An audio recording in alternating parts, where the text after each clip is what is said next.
Hello guys, for today's video natin, mag-share lang ako sa inyo ng another resetter. No? So ito ay para sa Epson L3550, L3556 at L5590 model.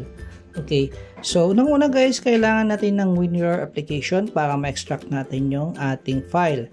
So naka-archive kasi siya, no? So before natin siya extract, second, kailangan natin i-disable muna lahat ng ating antivirus for the meantime para hindi po siya i-block. Then after nun, pwede nyo na enable after nyo gamitin. So gawin natin, after nyo disable yung inyong antivirus, extract lang po natin siya using WinRAR. So ito na po yung ating folder. So pag in-open natin yung ating folder, ganito po yung itsura niya. So may mapapansin po kayo dito sa pinakataas na password. So naandito po yung password ng ating file para ma-open natin yung adjustment program. So ganito kasi ang tsura niya. Pag in-open natin siya, manghingi siya ng password for the first time, no, na i-open natin siya. So buksan lang natin yung ating notepad. At dito sa may password, i-copy lang natin, i-highlight natin, and then right click, copy. So, gagawin lang natin ito, gaya ng sabi ko, pag first time yung i-open yung adjustment program.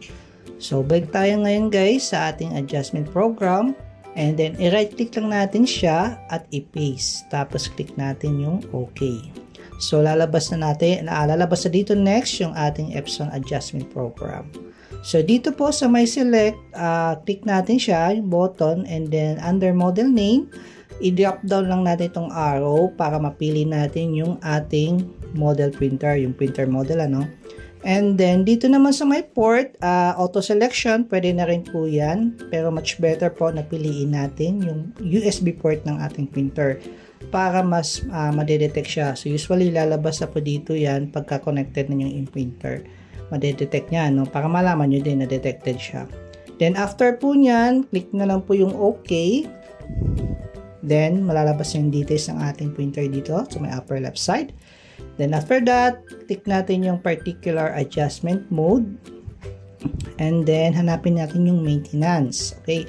So, under maintenance, hanapin naman natin next yung waste ink pad counter. So, ito po yun, ano. Then, click natin yung OK.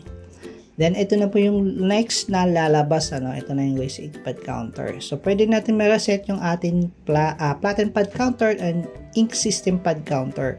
Unfortunately, hindi natin pwede ma-reset yung main pad counter kasi kailangan po ito ng chip resetter. Yung talagang physical chip resetter, ano.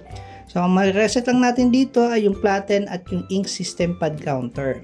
So, once na napili nyo na, initialization na lang para ma-reset and then click finish.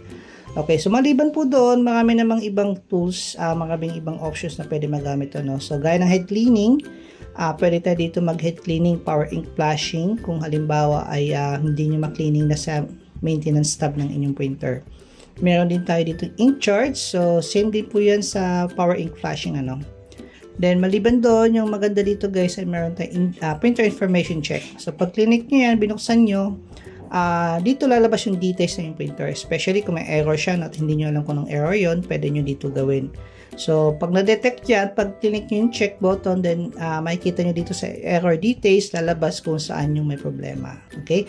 So, yun lang guys yung aking share ngayon sa video na ito. So, please do subscribe po sa aming YouTube channel para sa mas marami pa pong video tutorials and resetters free.